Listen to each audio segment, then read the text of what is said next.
దేవునికి స్తోత్రం కలుగును గాక. ప్రియ దేవుని బిడ్డారా, గత 2 వారాలుగా కొన్ని విషయాలు మనం జ్ఞాపకం చేసుకుంటున్నాం. ఈ యొక్క క్రిస్మస్ సీజన్లో అడ్వెంట్ అని చెప్పుకున్నాము. అడ్వెంట్లో మొదటి ఆదివారము యేసుక్రీస్తు వారు మన యొక్క నిరీక్షణకు ఆయన కారణమై ఉన్నాడని జ్ఞాపకం చేసుకున్నాము.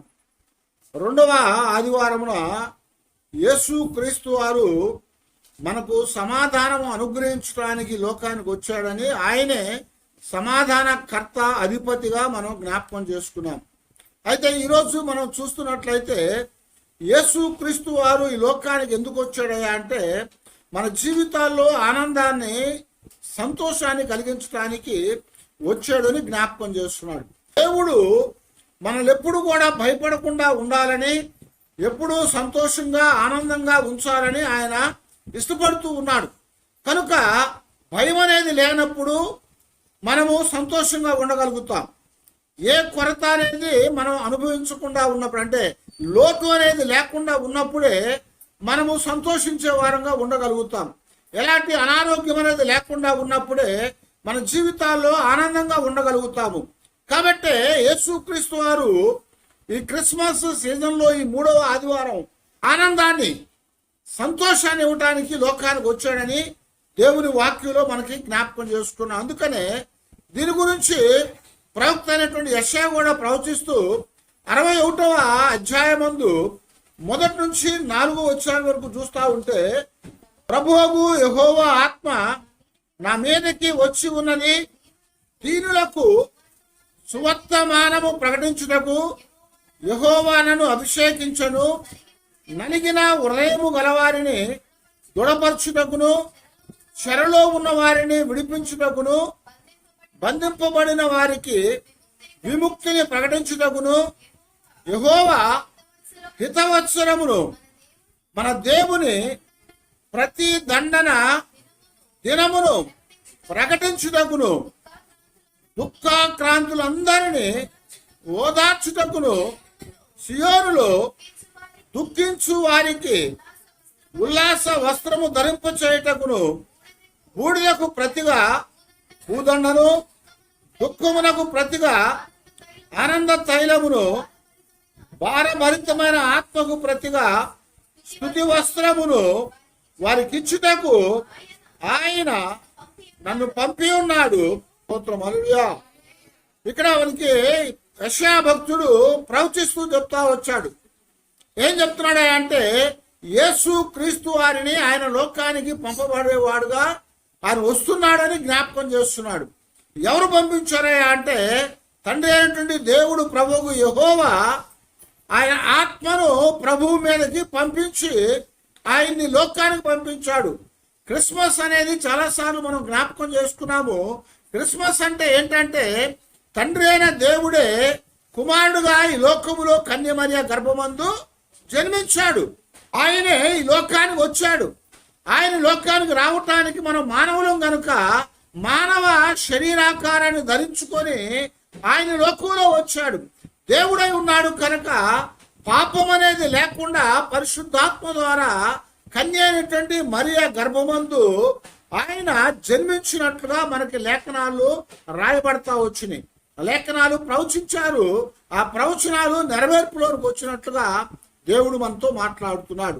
అయితే ఇక్కడ ఆ యేసుక్రీస్తు వారిని లోకానికి పంపటం దేనికయ్యా అంటే, మనకు ఆనందాన్ని ఇవ్వటానికి, మనకు సంతోషాన్ని ఇవ్వటానికి.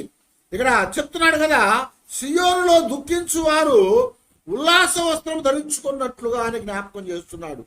అలాగే దుఃఖమునకు ప్రతిగా ఆనంద తైలమును, భారభరితమైన ఆత్మకు ప్రతిగా స్తుతి వస్త్రమును వారికి ఇవ్వటానికి ఆయన నన్ను పంపి ఉన్నాడు అని మాట్లాడుతున్నమాట.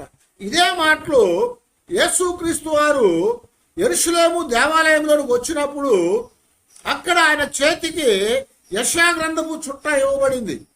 ఆ గ్రంథం ఇవ్వబడినప్పుడు ఆయన తెరిచినప్పుడు ఇదే మాటలు ఆయన చదువుతూ ఉంటాడు. యెషయా లూకా సువార్తలో 4వ అధ్యాయాలు మనకు అవి జ్ఞాపకం చేయబడతా ఉంటాయి. ప్రభువు యెహోవా ఆత్మ నా మీదకి వచ్చింది. ఎందుకు వచ్చింది అంటే, ఆయన ఎందుకు ఈ లోకానికి పంపించాడంటే, దీనులకు సువార్తను ప్రకటించటానికి ఆయన అభిషేకించాడు అని చెప్తున్నాడు. నలిగినటువంటి హృదయము గల వారిని దృఢపరచడానికి ఆయన లోకానికి వచ్చాడట. చెరలో ఉన్న వారికి విడుదలను కలిగించడానికి, బందీలుగా బంధించబడినటువంటి వారికి విముక్తిని ప్రకటించటానికి, యెహోవా హితవత్సరమును ప్రకటించటానికి దేవుడి లోకంలోనికి పంపించాడు అని చెప్పారన్నమాట. ప్రభు వచ్చిన రాక ఒక కారణం ఉంది. ఆ కారణం ఏంటంటే ఈ లోకములో దీనంగా ఉన్నటువంటి వారందరూ కూడా సువార్తను ప్రకటించాలని వచ్చారు. సువార్త అంటే మంచి వార్త. దీనత్వం అంటే ఏంటి? దీనులుగా అంటే ఏంటి? దీనులంటే తక్కువగా ఉన్నవారు, అణిగిపోయినటువంటి వారు, అణిచివేయబడినటువంటి వారు. వీళ్ళందరూ కూడా సువార్తను ప్రకటించడానికి, మంచి వార్తను ప్రకటించడానికి వచ్చాడు. ఆ వార్త ఏదయ్యా అంటే, ఎలాగా దీనులుగా అణిచివేయబడ్డవారుగా ఉన్నారయ్యా అంటే, నలిగిన హృదయము కలిగిన వారుగా ఉన్నారు, చెరలో ఉన్నటువంటి వారుగా ఉన్నారు, బంధించబడిన వారుగా ఉన్నారన్నమాట. దుఃఖంతో ఉన్నారు, భారభరితమైన ఆత్మతో ఉన్నారు వారు. అందుకే దేవుడు ఆయన యేసుక్రీస్తు వారిని లోకానికి పంపించాడు. కాబట్టి ఈ యొక్క 3వ ఆదివారం క్రిస్మస్ సీజన్లో దీనిని మరి రిజాయిస్ సండే అంటారు, జాయ్ సండే అంటారు అనమాట. ఆనందించేటువంటి ఆదివారం ఈరోజు. కారణం ఏంటంటే దేవుడు ఎందుకు ఆయన పంపించాడంటే లోకానికి ఆనందాన్ని ఇవ్వటానికి. వాస్తవానికి ఇక్కడ మనం జాగ్రత్తగా గమనించినట్లయితే చెరలో ఉన్న వారికి విడుదల ప్రకటించడానికి అని చెప్పాడు. అప్పటికి ఇశ్రాయేలు చెరలో ఉన్నారు. దాని గురించి జాగ్రత్తగా మనం చూస్తే ఇర్మియాలో జ్ఞాపకం చేస్తుంటాడు. బబులోనులో చెరలో ఉన్నారు, వారికి ఆనందం అనేది లేదు, వారికి సంతోషం లేదు, వారు దుఃఖపడతా ఉన్నారు, వారు ఎంతగానో బాధపడతా ఉన్నారు, నలిగిపోయినటువంటి హృదయాలతో ఉండి దేవునికి మొర్ర పెట్టుకుంటా ఉన్నారు, ప్రభా ఏంటి మా పరిస్థితి అని. అప్పుడు దేవుడు వారి జీవితాల్లో వారిని బయటికి తీసుకురావటానికి అనేకమైనటువంటి ఆ విమోచకుల్ని పంపించాడు. వారందరూ కూడా ఆ యొక్క నది ఒడ్డున కూర్చొని దుఃఖపడతా ఏడుస్తా ఉన్నటువంటి వారికి దేవుని యొక్క సువార్త ప్రకటించబడింది. బబులోనులో మేమందరమును కూడా దుఃఖపడుతుండగా మేము సంతోషించడానికి మాకు సహాయం చేశాడని చెప్తా ఉంటారు. వారందరూ ఆ దినాన వారి వాయిద్యాలు తీసుకొని దేవుని మహింపరుస్తూ పాటలు పాడుకున్నారు వారు. కారణం ఏంటంటే దేవుడు వారికి ఆ దుఃఖాన్ని తీసివేస్తానని, వారికి ఉన్నటువంటి ఆ బాధలు తీసివేస్తానని, వారికి ఆనందాన్ని కలిగిస్తానని వారికి జ్ఞాపకం చెప్పాడు, జ్ఞాపకం చేశాడు వాళ్ళకి. అయితే వారి జీవితాలు అలా ఉన్నటువంటి వారికి మీకు శుభవార్తను తీసుకొని రాబోతున్నాను. మీరు నలిగి ఉన్నారు, అణిచివేయబడి ఉన్నారు, మీరందరూ కూడా ఎలాంటి ఆనందం లేకుండా ఉన్నారు కనుక మీకు ఆనందాన్ని తీసుకొని వస్తానని చెప్పి దేవుడు ప్రవచనాత్మకంగా కూడినటువంటి ఈ మాటలతో దేవుడు ప్రభు అయిన క్రీస్తు వారిని ఈ లోకానికి పంపించాడు అని జ్ఞాపకం చేస్తున్నామట. ఆయన ఈ లోకానికి రావటం ద్వారా ఏమైందా అంటే నలిగిన వారికి సంతోషాన్ని ఇచ్చాడు, బంధకాల్లో ఉన్న వారికి విడుదలనిచ్చాడు. అందుకనే యేసుక్రీస్తు వారు ఆయన రాజ్య సువార్తను ప్రారంభించినప్పుడు ఆయన అనేకులను చూసినప్పుడు ఏమైందా అంటే ఆయన కనికిరపడ్డాడట. వారిని చూసి జాలిపడ్డాడు. వారందరూ కూడా కాపర లేని గొర్రెల వలె ఉన్నారని వారి ఎడల దయగలిగినటువంటి వాడై వారికి విడుదల విమోచన కలిగించడానికి వారిని ముట్టి బాగు చేసినట్లుగా జ్ఞాపకం చేస్తున్నాడు. కాబట్టి ప్రభువు సంచరించినటువంటి ఆ దినాల్లో అనేకులు గ్రామాల్లో నుంచి పట్టణాల్లో నుంచి ఆయన యొద్దకు రోగులను తీసుకొని వచ్చారు. ఎందుకంటే వారి రోగాలు పోతాయని. ఎందుకన్నాడు నలిగిన హృదయము గలవారిని దృఢపరచటానికి అని చెప్పాడు. అనేక మందిని ఆయన దగ్గరకు తీసుకొని వచ్చారు, దెయ్యాలు పట్టిన వారిని. వారందరూ కూడా ఎలా ఉన్నారా అంటే బంధించబడిన వారుగా ఉన్నారు. చెవిటి మూగ దయ్యం పట్టిన యవనస్తుడిని తండ్రి తీసుకొని వచ్చాడు. దయ్యం పట్టినటువంటి కుమారుణ్ణి ఒక తల్లి తీసుకుని వచ్చింది. అలాగా అనేక మంది వారు తీసుకురాబడ్డారు. అలాగా అంతేకాకుండా చెరలో ఉన్న వారికి విడుదలనివ్వటానికి, వారి జీవితాల్లో సంతోషాన్ని కలిగించడానికి ప్రభు ఈ లోకానికి వచ్చాడు. అందుకే ఆయన జీవించిన కాలమంతా కూడా చివరి 3.5 సంవత్సరాల పరిచర్యలో అనేకులకి సంతోషం కలిగింది. కాబట్టి ఆయన ఎక్కడుంటే అక్కడికి జనులు పరిగెత్తుకొని వెళ్ళిపోయారు. రాత్రి పగలనేది లేకుండా ఆయన కొండల మీద ఉంటే కొండల మీదకి, ఆయన సముద్రం దగ్గర ఉంటే సముద్రం దగ్గరికి, ఆయన చూస్తానికి ఆయన దగ్గరికి వెళ్ళి ఆయన ముట్టుకోవాలని, ఆయన చేత తాకబడాలని, ఆయన చేత వారికి ఉన్న రోగాలు రుగ్మతలు తీసివేయబడాలని అనేక జన సమూహాలు ఆయన దగ్గర పోగయ్యారు. వారందరూ కూడా ఆయన దగ్గరకు వచ్చి ఆయన తాకుతూ ఉన్నప్పుడు ఏమైందంటే వారి జీవితాలకి స్వస్థతలు కలిగినాయి. రక్తస్రావ రోగముగా ఉన్నటువంటి 12 సంవత్సరాలుగా బాధపడతా ఉన్నటువంటి ఆ స్త్రీ వచ్చి ఆయన వస్త్రపు చెంగును ముట్టింది. వెంటనే ఆమె రక్తధారలు కట్టెను, ఆమెలో సంతోషం కలిగింది. హల్లెలూయా. అలాగే మరి ఊచ చెయ్యి కాలు చేతులు కలిగిన వాడిని తీసుకుని వచ్చారు. ప్రభు ఆయన చూసి, నువ్వు స్వస్థపడ కోరుచున్నావా అన్నాడు. అవును ప్రభు అన్నాడు. నువ్వు లేచి నీ పరిపెత్తుకుని వెళ్ళిపోమన్నాడు. వాడు సంతోషంతో లేచి ఆ పరిపెత్తుకుని వెళ్ళిపోయాడు. అలాగే ఆ యొక్క శిలోము అనేటువంటి కోనేటి దగ్గర ఆ గుడ్డివాడికి మట్టిని రాసి కళ్ళకి ఆ కోనేట్లో కడుక్కోమని చెప్పినప్పుడు వాడి కళ్ళు తెరవబడ్డాయి. 5 మంటపాలు ఉన్నాయి. అక్కడ అనేకులు రోగులు పడి ఉన్నారు. ఆ కోనేట్లోనికి ఒక దేవదూత వచ్చి ఆ నీళ్లు కదిలించినప్పుడు మొట్టమొదట ఎవడైతే అందులో దిగుతాడో వాడు స్వస్థత పొందుతూ ఉన్నాడు. అందుకని రోగులు ఆ కోనేటి చుట్టూ కూడా మెట్ల మీద ఉండిపోయారు.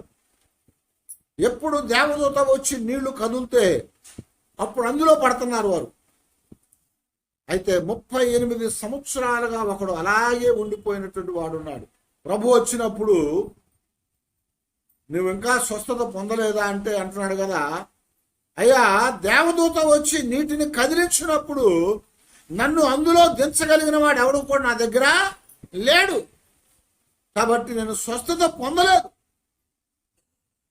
వాడిని చూసి చెప్పాడు, ఇదిగో నీ పరుపెత్తుకొని వెళ్ళిపోమన్నాడు.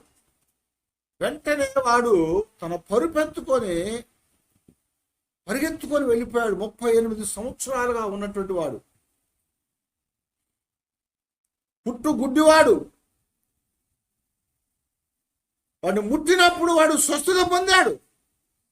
ఎందుకయ్యా అంటే అది కలిగినప్పుడు వారి జీవితాల్లో ఆనందం ఉంది.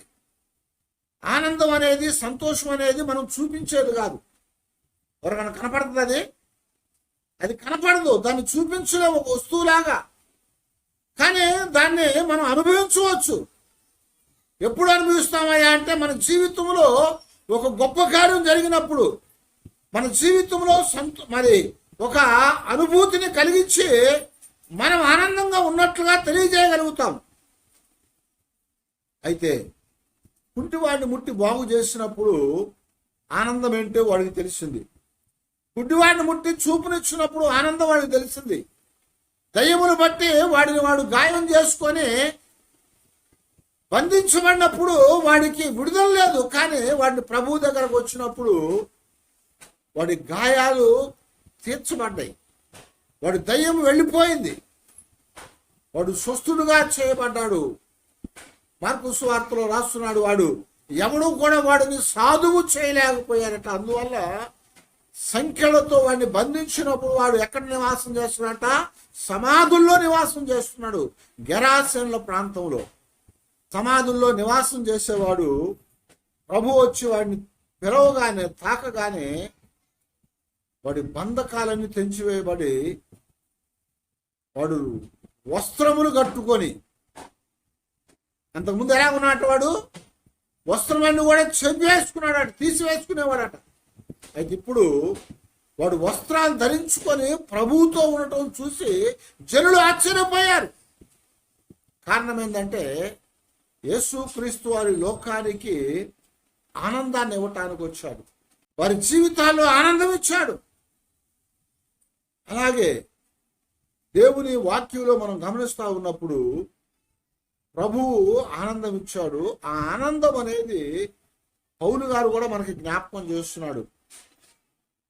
మొదటి దశలోనికి రాసిన పత్రికలు 5వ అధ్యాయం 16వ వచనంలో మనం చూస్తే, ఎల్లప్పుడూ సంతోషముగా ఉండండి. ఎలాగా మనం సంతోషంగా ఎల్లప్పుడూ ఉండగలుగుతామయ్యా అంటే, సంతోషాన్ని ఆనందాన్ని తీసుకొని వచ్చిన ఆ ప్రభువుతో మనం ఉన్నప్పుడే, ఆ ప్రభువు మన జీవితాల్లో ఉన్నప్పుడే మనము సంతోషంగా ఉండగలుగుతాం. కాబట్టి ఇక్కడ 16వ వచనంలో ఎల్లప్పుడూ సంతోషముగా ఉండండి అని జ్ఞాపకం చేస్తున్నాడు. అదే పౌలు గారు ఫిలిప్పీలకు రాసిన పత్రికలో కూడా 4వ అధ్యాయం నందు 4వ వచనంలో ఆయన జ్ఞాపకం చేస్తూ చెప్తున్నాడు. చూడండి, ఎల్లప్పుడూ ప్రభువునందు ఆనందించుడి, మరలా చెప్పుదును ఆనందించుడి. ఎల్లప్పుడూ కూడా ప్రభువునందు ఆనందించండి, మరలా చెప్తున్నాను ఆనందించండి. ఎందుకంటే ఈ ఆనందం అనేది మనం సంపాదించుకునేది కాదు. మనకి మనముగా సంతోషంగా ఆనందంగా ఉండలేము. ఆ ఆనందం అనేది ఎవరు ఇచ్చారయ్యా అంటే ప్రభువు ఇచ్చాడు అని చెప్తున్నాడు. దాని కొరకే ఆయన లోకానికి పంపించబడ్డాడు. దాని కొరకే యేసుక్రీస్తు వారు తన ఆనందాన్ని విడిచిపెట్టి లోకానికి వచ్చాడు. తన సమస్తమైనటువంటి మహిమను విడిచిపెట్టి ఈ లోకానికి వచ్చాడు. ఆయన దైవత్వాన్ని విడిచిపెట్టి లోకానికి వచ్చాడు. ఎందుకంటే బాధల్లో ఉన్నవారికి, కష్టాల్లో ఉన్నవారికి, శ్రమల్లో ఉన్నవారికి, ఇరుకులో బంధకాల్లో ఉన్నవారికి విడుదల విమోచన కలిగించడానికి ఆ ప్రభువు ఈ లోకానికి వచ్చాడు. దాని కొరకే తండ్రి అయిన దేవుడు ఆయనను పంపించాడు అని చెప్తున్నాడు అన్నమాట. ఆ సంతోషము సమాధానము ఆయనే ఇచ్చాడు. అందుకని యేసు ప్రభువారు యోహాను సువార్తలో ఏమన్నాడు? నా సంతోషమునే నేను మీకు ఇచ్చుచున్నాను అని చెప్పాడు. నా ఆనందాన్ని మీకు ఇస్తున్నాను. ఆయన ఆనందాన్ని మనకిచ్చి మన దుఃఖాన్ని ఆయన భరించాడు. మనకు సంతోషాన్ని ఇచ్చి ఆయన విచారించబడ్డాడు. ఆయన ఈ లోకంలోనికి తీసుకురాబడి మన కొరకు ఆయన ఏం చేశాడట? సంతోషాన్ని మనకిచ్చాడు అని చెప్తున్నాడు. కాబట్టి మన జీవితాల్లో సంతోషాన్ని ఇవ్వటానికి, ఆనందాన్ని ఇవ్వటానికి ప్రభువు మన కొరకు ఈ లోకానికి వచ్చాడు. కాబట్టి సియోనులో దుఃఖించు వారికి ఉల్లాస వస్త్రమును, దుఃఖాక్రాంతులందరికీ కూడా ఓదార్పును కలిగించటానికి, దుఃఖపడుతున్న వారందరినీ కూడా ప్రభు ఓదార్చాడు. కుమారుడు చనిపోయి వెధవరాలు పాడి మోసుకొని వెళ్తున్నటువంటిది ఎంతో దుఃఖంలో ఉంది. ప్రభు ఆ పాడి దగ్గరకు వచ్చినప్పుడు కుమారుడా లెగువని చెప్పాడు. వెంటనే వాడు పాడి మీద నుంచి లేచాడు. వాడిని ఆ తల్లికి అప్పగించినప్పుడు ఆమెలో ఆనందము ఎవరు కూడా హద్దులు చూడలేకపోయారు. ఆమెలో ఉన్న సంతోషము ఎవడు కూడా కొనవలేకపోయాడు. ఎందుకంటే ఆమె ఎంతో పుట్టుడు దుఃఖంతో ఉంది. భర్త లేడు, ఒకే ఒక కుమారుడు చనిపోయాడు. అలాంటి పరిస్థితుల్లో ఎంత భయంకరమైనటువంటి జీవితం జీవిస్తుందో ఆమె. అయితే ఆమెకి ఆ దుఃఖాక్రాంతముగా ఉన్న ఆమెను దేవుడు ఓదార్చాడు. ఆమెకి ఆ దుఃఖములో సంతోషాన్ని ఇచ్చాడు. దుఃఖమునకు ప్రతిగా ఆనంద తైలమును, భారభరితమైనటువంటి ఆత్మకు ప్రతిగా స్తుతి వస్త్రాన్ని దేవుడు ఆమెకి ఇచ్చాడని జ్ఞాపకం చేస్తున్నాడు.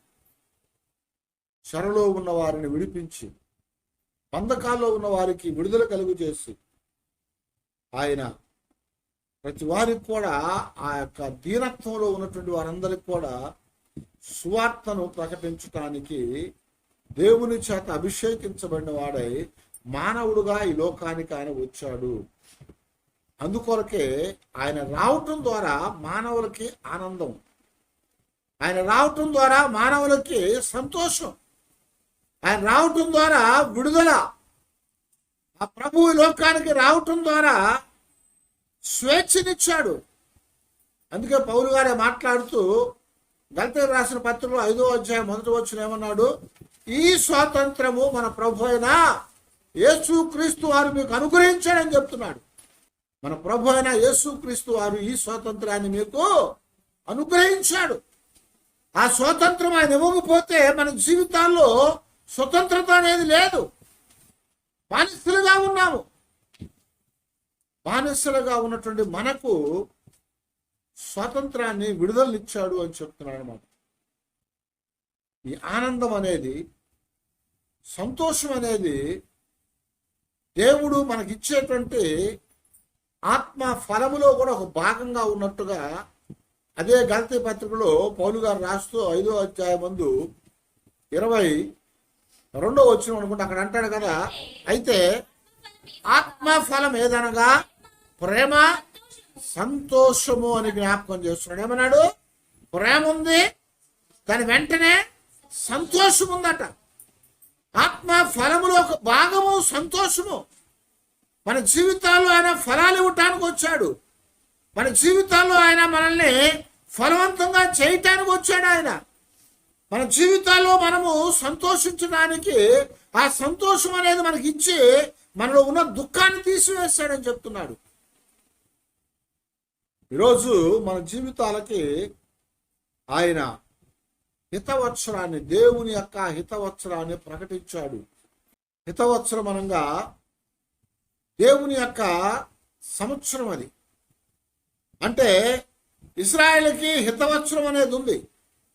ఆ హితవత్సరం రోజున ఏం చేస్తారయ్యా అంటే 50 సంవత్సరాలకి అయిపోయినాక దాన్ని గోల్డెన్ జూబిలీ అనుకుంటారు. గోల్డెన్ జూబిలీ అని పిలిచేటువంటి ఆ సంవత్సరంలో వారికి ఉన్న సమస్తం కూడా కొట్టివేయబడతాయి. వారికి ఉన్న సమస్తం కూడా కొట్టివేయబడతాయి. ఎవరైనా సరే వారి జీవితాల్లో ఇబ్బందుల్లో ఉన్నప్పుడు వారు కూడా ఏం చేసేవారంటే వారు భూములు అమ్ముకునేవారు. వారికి ఉన్నటువంటి అనేకమైన వాటిని తాకట్టు పెట్టారు. కొందరు వారి స్వాస్థ్యాన్ని తాకట్టు పెట్టారు. దేవుడు ఇశ్రాయేలుకి 12 గోత్రాలకి ఐగుప్తులో నుంచి విడిపించి తీసుకొని వచ్చి కనాను అప్పగించినప్పుడు వారికి స్వాస్థ్యం ఇచ్చాడు, భూభాగాన్ని ఇచ్చాడు. గోత్రానికి అప్పగించిన భూమి ఈ గోత్రంలోనే ఉండాలి అని దేవుడు వాళ్ళకి చెప్పాడు. కానీ ఇబ్బంది వచ్చినప్పుడు, కష్టం వచ్చినప్పుడు ఏం చేస్తూ ఉంటాము? తాకట్టు పెట్టి కావలసిన ఆ డబ్బులు తెచ్చుకుంటూ ఉంటారు. వ్యక్తుల దగ్గర లేకపోతే బ్యాంకుల్లో పెడతారు. ఆ యొక్క టైం అయిన తర్వాత దానికి డబ్బులు చెల్లించి మనం తెచ్చుకుంటాం. తెచ్చుకోలేకపోతే ఏమవుతుంది? అది అలాగ పోతుంది. అయితే దేవుడు హితవత్సరం అని ఇచ్చాడు.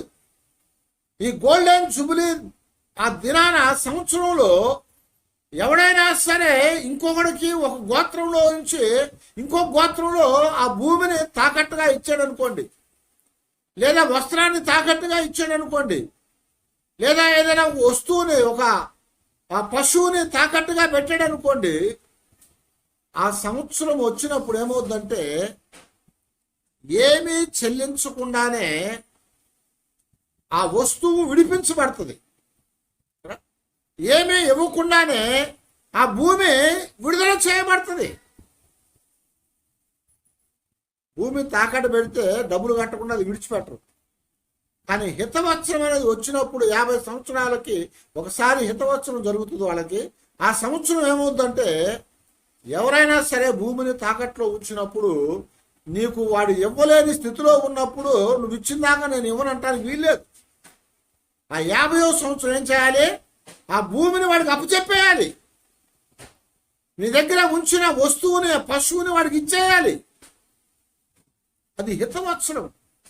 అయితే ఇప్పుడు దేవుడు ఈ లోకములో హితవత్సరాన్ని ప్రకటించడానికి వచ్చాడు.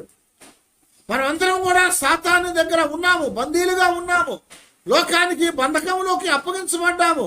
అనేక రకాల బంధకాలు మనల్ని బంధించి ఉన్నాయి.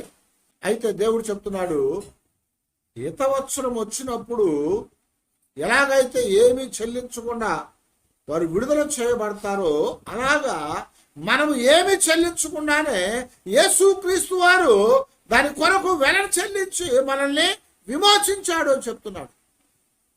ఆ హితవత్సరాన్ని ప్రకటించడానికి ఆయన ఈ లోకంలోనికి వచ్చినట్లుగా దేవుని వాక్యమందు మనకి జ్ఞాపకం చేస్తూ ఉన్నాడు. అందుకొరకే యేసు ప్రభు వారి లోకానికి వచ్చి స్వాతంత్రాన్ని మనకిచ్చాడు అని చెప్పాడు పౌలు గారు.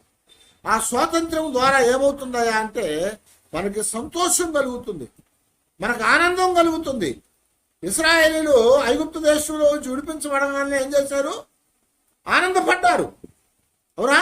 సంతోషించారు. వారు ఎక్కడ లేని ఆ యొక్క నవ్వును తెచ్చుకున్నారు. అందుకే దేవుని వాక్యంలో కూడా మనం గమనిస్తూ ఉన్నప్పుడు వారికి ఏమిచ్చాడట? ఇక్కడ భారభరితమైనటువంటి ఆ యొక్క ఆత్మను తీసివేసి వాళ్ళకి సంతోషాన్ని కలిగించాడు దేవుడు. ఇంకో వచనం చెప్తా ఉంటాడు కదా, వారికట దేవుడు వారి నోటి నిండా నవ్విచ్చాడట. వారి నోటి నిండా నవ్విచ్చాడు అని జ్ఞాపకం చేస్తున్నాడు. కనుక ప్రభువు సంతోషాన్ని, ఆనందాన్ని ఇవ్వటానికి ఈ లోకంలోనికి వచ్చాడు. ఆ జాయ్ అనేది ఇవ్వటానికి. ఆ జాయ్ అనేది కలిగినప్పుడు మనం రిజాయిస్ అవుతాం. ఆనందం వచ్చినప్పుడు ఏమవుతాము? ఆనంద భరితులం అవుతాం.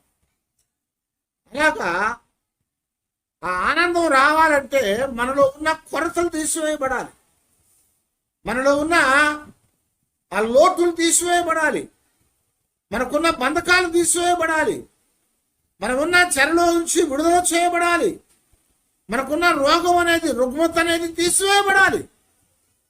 అప్పుడే మన జీవితాల్లో ఆనందం కలుగుద్ది. ఆనందాన్ని బట్టి ఆనంద భరితులంగా మనం చేయబడతాము. కాబట్టి ఇక్కడ దేవుడు ఆయన సెలవిచ్చినట్లు మరి ప్రభు యొక్క జననం అనేది లోకానికి ఆనందాన్ని ఇవ్వటొచ్చింది, ఆనందం ఇవ్వటానికి జరిగింది. అందుకే ఆ దినాన లూకాసు వార్తలో మనం చెప్పుకున్నట్లుగా 2వ అధ్యాయంలో 14వ వచనం ఏమన్నాడు? భూమి మీద మనుషులకు సంతోషము, ఆనందం ఇవ్వటానికి ఆయన ఈ లోకంలోనికి వచ్చాడు అని చెప్తున్నాడు. సర్వోన్నతమైన స్థలముల్లో దేవునికి మహిమయు, ఆయన ఇష్టమైన వారికి భూమి మీద సమాధానమును ఆనందమును కలగటానికి ఆయన వచ్చాడట. సమాధానము, ఆనందము, సంతోషం అవి ఇవ్వటానికి ఆయన లోకానికి వచ్చాడు అని ఇక్కడ జ్ఞాపకం చేస్తున్నాడు. కాబట్టి ఆ స్వాతంత్రం అనేది దేవుడు మనకిచ్చాడు. అందుకే పౌలు గారు చెప్తున్నాడు ఫిలిప్పీ రాసిన పత్రికలో, ఇందాక మనం చదువుకున్నట్లుగా, ఆనందించండి, మరలా ఆనందించండి. నేను చెప్తున్నాను, మరలా ఆనందించండి. ఈ ఆనందం ఎక్కడట? ప్రభువులో అని చెప్తున్నాడు. ఈ ఆనందము ప్రభువులోనే. లోకంలో ఆనందం ఉంది, లోకంలో సంతోషం ఉంటుంది, కానీ అది కొద్ది సమయమే. అది శాశ్వతమైన ఆనందం కాదు, శాశ్వతమైన సంతోషం కాదు. అయితే ప్రభువులో శాశ్వతమైన ఆనందం ఉంది కనుక ఆనందించండి. మరలా చెప్తున్నాను, మరలా ఆనందించండి. ప్రభువునందు ఆనందించండి అని జ్ఞాపకం చేస్తున్నాడు. ప్రభువులో ఆనందించాలి. ఏదైనా మన దగ్గర లేకుండా ఉన్నదాన్ని మనం కలిగినప్పుడు ఆనందపడతాం. అందుకని యేసుప్రభు వారు లూకాసు వార్తలో 15వ అధ్యాయంలో ఉపమానాలు చెప్పాడు. అందులో 3 ఉపమానాలు చెప్పాడు. 6వ వచనంలో చూస్తే అక్కడ, మీరు నాతో కూడా సంతోషించుడి, తప్పిపోయిన గొర్రె దొరికినదని వారితో చెప్పాను కదా అన్నాడు. ఏమన్నాడు? వాడికి పశువులు ఉన్నాయి, ఆ పశువులు 100 గొర్రెలు ఉంటే ఆ 100 గొర్రెల్లో ఒక గొర్రె తప్పిపోయింది. దానికోసం వెతికాడు. అక్కడ ఇక్కడ ఎతికినప్పుడు ముళ్ళ తుప్పల్లో దొరికింది. దాన్ని తీసుకొని వచ్చి చెప్తున్నాడు, ఇదిగో నా గొర్రె తప్పిపోయింది, అది దొరికింది. అది దొరికింది కాబట్టి నాతో పాటు మీరు కూడా సంతోషించండి అని చెప్పాడు. అలాగే 9వ వచనంలో మనం చూస్తూ ఉంటే తన చెలికత్తెలను పొరుగు వారిని పిలిచి నాతో కూడా సంతోషించండి, నేను పోగొట్టుకున్న నాణ్యము దొరికినదని వారితో చెప్పును కదా. అక్కడ ఏమందట, ఒక ఆమెకి 2 నాణ్యాలు ఉన్నాయి, ఒక 10 వెండి నాణ్యాలు ఉన్నాయి. వాటిలో ఒకటి తప్పిపోయింది, ఇంట్లో పడిపోయింది. అది ఇంట్లో పడిపోతే ఎక్కడ చూసినా కనపడలేదు. చివరికి ఇల్లంతా కూడా దులిపింది ఆమె, కింద మైకట్టు ఇటు మా చీపురు తీసుకొని ఊడ్చుకుంటూ వచ్చిందట. ఊడ్చుతా వచ్చినప్పుడు ఏమైంది, ఆ నాణ్యం దొరికింది. ఆ నాణ్యం దొరకగానే ఆమెకు సంతోషం కలిగింది. సంతోషం వచ్చిందో రాదా? పోగొట్టుకుని దొరికితే నాణ్యం పోయింది, దాని కొరకు వెతికింది, దొరికింది.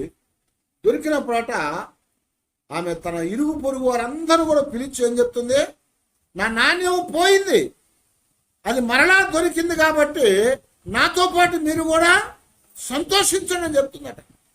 అలాగే అదే 15వ అధ్యాయం 32వ వచనం మనం చూస్తూ ఉంటే, మరి తప్పిపోయిన కుమారుడు గురించి మాట్లాడుతూ మనం సంతోషపడి ఆనందించుట యుక్తమే, ఈ నీ తమ్ముడు చనిపోయి తిరిగి బ్రతికెను, తప్పిపోయి దొరికినని అతనితో చెప్పాను. తమ్ముడు చచ్చిపోయాడు అనుకున్నాను, వాడు బ్రతికే ఉన్నాడు, వాడు తప్పిపోయాడు, తిరిగి వచ్చాడు, కాబట్టి నువ్వు ఆనందించు, సంతోషపడు అని చెప్పి ఆ అన్నతో ఆ తండ్రి చెప్తా ఉన్నటువంటి ఆ ఉపమానాన్ని యేసుప్రభువు చెప్పారు.